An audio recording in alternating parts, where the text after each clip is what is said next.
ایک بات جو سلور لائننگ ہے، پاکستان میں بہت کم معاملات کے اوپر کنسنسس ہوتا ہے.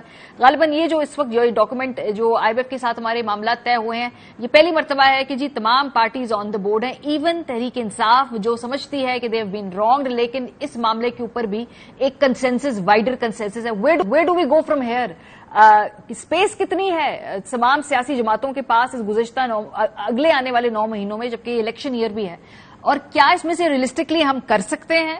اور کیا ہے جو آئی ایم ایف کو بھی معلوم ہے کہ ٹارگٹ سیٹ تو کر دیا لیکن ہو نہیں پائے گا کیونکہ ایک ٹرانزیکشن آف پاور ہونی ہے نا اگلے 9 مہینے میں.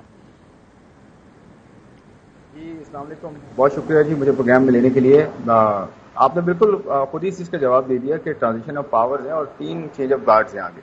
تو چیلنج یہی ہے کہ 3 چینج آف گارڈز جب ہوں گے تو اس میں آپ نمبر 1 آئی ایم ایف کے ساتھ جو کمٹمنٹس ہیں، ٹیکس کی کمٹمنٹس ہیں، خرچوں کی کمٹمنٹس ہیں، بجلی کی قیمتوں کی کمٹمنٹس ہیں، سبسڈی کو کم کرنے کی کمٹمنٹس ہیں، نئے ٹیکسز لگا کے ان کو کریکٹ کرنے کی کمٹمنٹس ہیں، یہ آپ کیسے پورا کریں گے؟ کیونکہ جب ایک گورنمنٹ ہوتی ہے اور ہونے کے باوجود بھی آپ یہ نہیں کر سکے، پچھلے اگر آپ 2 گورنمنٹس کی بات کریں تو 3 گورنمنٹس جب چینج ہوں گی تو کیسے کریں گے؟ یہ مجھے ہمیشہ سے ابھی سے چیلنج نظر آ رہا ہے، اور اسے ہم کیسے حل کریں گے اس کی کسی کے پاس کوئی اسٹریٹجی نظر نہیں آ رہی. کوئی یہ نہیں کہہ رہا، ایون پولیٹیکل پارٹیز بھی جتنی بھی اس وقت ہیں جو کانٹیسٹ کرنے جا رہی ہیں، کسی کی طرف سے مجھے کوئی اسٹریٹجی نظر نہیں آئی کہ ہاں، اور ناٹ ایون اسٹریٹجی، بلکہ کسی نے یہ بھی نہیں کہا کہ جی پرابلم کتنی گہری ہے.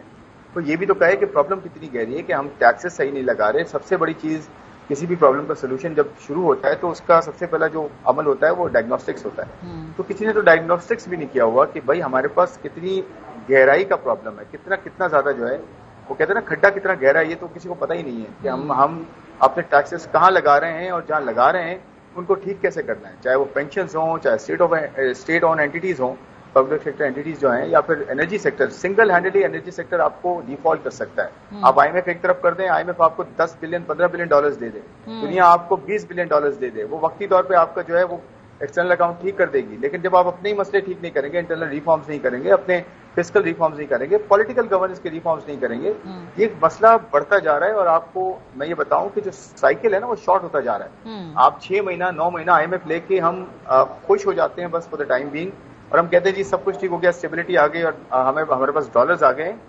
پرابلم یہ ہے کہ ہم اپنے گھر کو ہی ٹھیک نہیں کر رہے. آپ کو بینک دیتا جا رہا ہے پیسے، اور آپ کہہ رہے ہیں جی اس بینک کے تھرو میں اپنے بچوں کو کہہ رہا ہوں کہ جی کھل کے آپ 35% انکریز لے لیں، 25% انکریز لے لیں، لیکن سارا میں قرضوں سے کروں گا. 110 سے 115% آپ کا جو نیٹ ٹیکس بنتا ہے اس کے آپ کے قرضے ہیں خالی.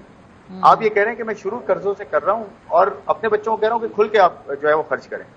مطلب آپ اپنے گھر کو ہی ٹھیک نہیں کریں گے تو چاہے آپ کو دیکھیں، میں پھر یہ کہہ رہا ہوں کل سے کہ آئی ایم ایف نے اپنا رول پھر سے پلے کر دیا ہے. آپ کو 24واں پروگرام دیا ہے، آپ کو سعودی عربیہ نے بڑھ چڑھ کے آپ کو جو ہے وہ رول پلے کیا اور $2 بلین مزید دے دیے ہیں. یو اے ای نے آپ کو $1 ارب دے دیا ہے. چائنا نے $5 ارب کا رول اوور کیا ہے. آپ کو پتا ہے 3 سے 4 ارب ڈالر تو ویسے ہی رول اوور کیا، اور $1 بلین آپ کو ایڈ بھی کرتا رہا اور اب آگے بھی کرے گا. تو بھائی دنیا بھی رول پلے کر رہی ہے، آئی ایم ایف بھی رول پلے کر رہا ہے. ہم خود کیا کر رہے ہیں؟ کسی کے پاس اسٹریٹجی ہے؟ یہ بہت امپورٹنٹ پوائنٹ ہے فورم صاحب. 6 مہینے کا کوئی ہے کہ 6 مہینے میں کیا ہوگا؟ ہاں، کیونکہ یہ جو اس وقت پوری الیکشن کیمپ ہے اس کے اندر آپ سنیں گے تو 2-3 کارڈز ہوں گے. ایک تو ہمدردی کا کارڈ ہوگا جو پاکستان کی سیاست کے اندر آبویسلی ایک جو بیانیہ ہے، لیکن اکنامک پلان کس کے پاس کیا ہے اس کے بارے میں آپ کبھی مین سٹریم جلسوں کے اندر یا کسی اور جگہ ڈیبیٹ نہیں سنیں گے. پاکستان کی سیاست میں جو اس وقت کیمپیننگ ہوگی وہ ریٹرک پہ ہوگی، وہ ایک تخیلاتی بیانیے کے اوپر ہوگی، لیکن ہارڈ کور ایکشنیبل سٹیپس کے اوپر پاکستان میں ایشوز کے اوپر بہت کم ڈیبیٹس ہوتی ہیں. یہ بہت کم جلسوں میں وہ تقاریر کی جاتی ہیں. ہمارے ساتھ مہتاب حیدر صاحب ہے. بہت شکریہ مہتاب صاحب جوائن کرنے کے لیے. یہ موجودہ ایک ریلیف ملا ہے، ٹیمپرری ریلیف ملا ہے، لیکن ساتھ ساتھ آئی ایم ایف نے جو 4 اہم نکات کے اوپر زور دیا اپنے اعلامیے میں، جو اس میں وہ کہتے ہیں کہ جی آپ ریفارمز کریں، معیشت میں اصلاحات میں، آپ مانیٹری پالیسی کو ٹائٹ کریں، ڈالر ریٹ مارکیٹ طے کریں، اور جو بجٹ 2023-2024 کا مکمل نفاذ کریں. تو یہ جو جس بات پہ ایمفسائز کیا ہے، اگلے آنے والے 9 مہینوں میں آپ کو کیا روڈ میپ نظر آ رہا ہے اس وقت، گیون کہ ایک کیئر ٹیکر گورنمنٹ آنی ہے اور پھر شاید الیکشن کے بعد ایک نئی گورنمنٹ آنی ہے؟ جی بسم اللہ الرحمن الرحیم. دیکھیں، بنیادی طور پہ یہ جو آئی ایم ایف کا پروگرام ہے یہ ایک بریدنگ سپیس دے رہا ہے، اس کے علاوہ اور کچھ نہیں کر رہا. اور آئی ایم ایف میں جانے کا مطلب ہی یہ ہے کہ جیسے مجھ سے پہلے شہباز علی صاحب اور خرم صاحب کہہ رہے تھے، بیسیکلی مریض